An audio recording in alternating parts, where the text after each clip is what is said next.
ఇక ప్రజల చేత ఎన్నుకోబడ్డ కాంగ్రెస్ పార్టీని క్రోలద్రోసి అప్రజాస్వామికంగా మళ్లీ అధికారంలోకి రావాలని బీఆర్ఎస్ కుట్ర చేస్తుందని మాజీ డిప్యూటీ సీఎం తాటికొండ రాజయ్య అన్నారు.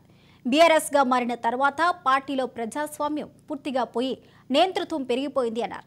తాను ఇన్ఛార్జిగా వ్యవహరించిన 2 నియోజకవర్గాల్లో బీఆర్ఎస్ ను గెలిపించుకున్నప్పటికీ పార్టీలో సరైన గుర్తింపు ఇవ్వలేదు అన్నారు. పదవుల ముఖ్యం కాదు, ఆత్మగౌరవం పార్టీలో కొరబడిందని, అందుకే బీఆర్ఎస్ పార్టీకి రాజీనామా చేస్తున్నాము అంటున్న రాజయ్యతో మా Warangal correspondent Satish face to face. Warangal ఉమ్మడి జిల్లాకు సంబంధించి సీనియర్ బీఆర్ఎస్ నేత మాజీ ఉప ముఖ్యమంత్రి తాటికొండ రాజయ్య గారు బీఆర్ఎస్ పార్టీకి రాజీనామా చేసేందుకు నిర్ణయించుకున్నారు. అసలు ఎందుకోసం రాజీనామా చేయాలనుకుంటున్నారు, అసలు ఆయన భవిష్యత్తులో ఏ నిర్ణయం తీసుకోబోతున్నారు అనేటువంటి విషయాన్ని ఆయన్ని అడిగి తెలుసుకునే ప్రయత్నం చేద్దాం.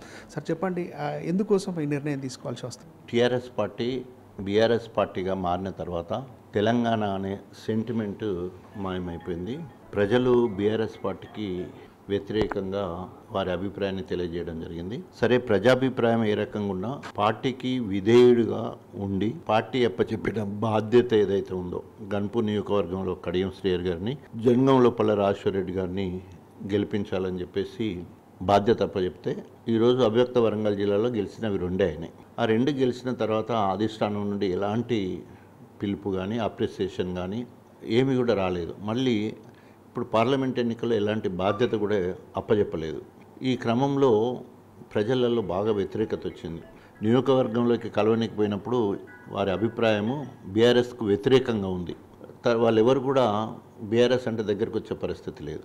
నాకు జరిగిన అవమానాలను, నన్ను తెలంగాణ రాష్ట్ర సాధన కోసం నేను ఎమ్మెల్యే పదవికి రాజీనామా చేసిన అప్రిసియేషను మాదిగ సామాజిక వర్గం నుండి, బహుజనుల నుండి వచ్చింది, తెలంగాణ ఉద్యమకారుల నుండి వచ్చిన ఆ అప్రిసియేషను మెల్లిమెల్లిగా అంతా కూడా మటుమాయమైపోయి ఈరోజు మాదిగ అస్తిత్వానికే గండిపడ్డ పరిస్థితులలో వీరు ఇంకా ఆ పార్టీని పట్టుకొని ఉండడం సరైనది కాదని చెప్పేసి నా జాతి బిడ్డలే నన్ను వ్యతిరేకించే పరిస్థితి. అయినా కూడా పార్టీకి ఒబిడియంట్గా పనిచేద్దామంటే పార్టీ దగ్గర కూడా గుర్తింపు లేని పరిస్థితి. ఈ క్రమంలో ఇంకా ప్రజా వ్యతిరేకంగా ఓట్లు పొంది ప్రజల పక్షాన లేకుండా అప్రజాస్వామికంగా మళ్ళీ అధికారంలోకి రావాలి అని చూస్తున్న బీఆర్ఎస్ విధి విధానాలు నచ్చకనే బీఆర్ఎస్ పార్టీ నుంచి వెళ్ళి దూరం కావాలని ఈ నిర్ణయం తీసుకోవడం జరిగింది.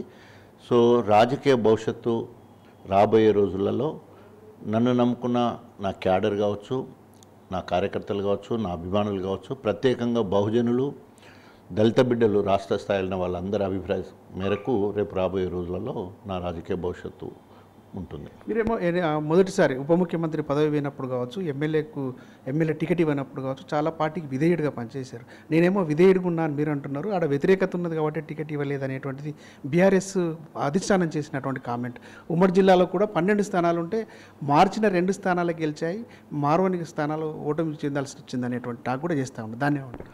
ఇప్పుడు అనాలిసిస్ రకరకాలుగా ఉంటుంది. తెలంగాణ రాష్ట్రం మొత్తంలో మొదటి 10 స్థానాలు గెలిచే స్థానాలలో గన్పూర్ ఉన్నది. అది స్వయంగా కేసీఆర్ చెప్పాడు, తర్వాత కడియం శ్రీహరి గారు కూడా చెప్పారు. బీఆర్ఎస్ పార్టీ బాగుంది, అందుకనే కేసీఆర్ గారు నన్ను పంపించిండు అని చెప్పేసి కడియం శ్రీహరి గారు ఇంకా మీటింగ్లో. ఇలా బీఆర్ఎస్ పార్టీ గన్పూర్లో బాగా ఉంది అని అంటే కారణం ఎవరు? గత 13 సంవత్సరాల నుంచి వెళ్ళి పార్టీ నిర్మాణం చేసింది నేను, కేసీఆర్ గారి నాయకత్వంలో పార్టీ నిర్మాణం చేసింది నేను కాబట్టి పార్టీ బాగుంది అక్కడ. సో పార్టీ బాగున్నది కాబట్టి అక్కడ గెలిచింది.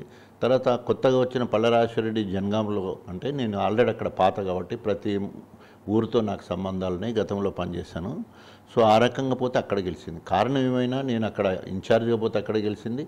ఇవాళ ఈ గణపురం నియోజకవర్గం ఎవరన్నా కూడా నాది అంటారు, రాజయ్య ప్రాతినిధ్యం వహించింది అంటారు. 10 ఏళ్ళ నుంచి వెళ్ళి నేనే ఉన్నా, అంతకుముందు కాంగ్రెస్లో కూడా నేను ఉన్నా. మొత్తం వరుసగా 2009 నుండి మొన్నటి వరకు నేనే ఉన్నాను. ఏది అభివృద్ధి జరిగినా, మంచి జరిగినా, చెడు జరిగినా నా వల్లనే జరిగింది కాబట్టి. సో బీఆర్ఎస్ పార్టీ శ్రేణులు మొత్తం కూడా న్యాయంబడే ఉన్నాయి కాబట్టి టికెట్ ఇస్తే సుశిక్షులైన కార్యకర్తలు ముందు గెలిపించడం జరిగింది. ఈ స్థాయిలో ఉన్న వ్యక్తి 4 సార్లు ఎమ్మెల్యే గెలిచి డిప్యూటీ సీఎం పార్టీలో చేరాలన్నప్పుడు గౌరవప్రదంగానే చెప్పి రావడం జరుగుతుంది. అది త్వరలోనే ఏదో ఒకటి నిర్ణయం తీసుకోవడం ఉంటుంది. ఇది పరిస్థితి. ఉద్యమ పార్టీగా అవతరించినటువంటి టీఆర్ఎస్ పార్టీ బీఆర్ఎస్ పార్టీగా మారిన తర్వాత ఉద్యమ స్ఫూర్తి పోయింది.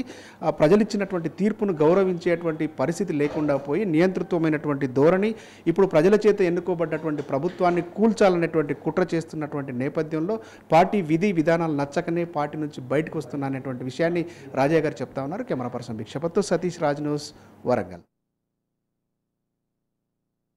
వరంగల్ ఉమ్మడి జిల్లాకు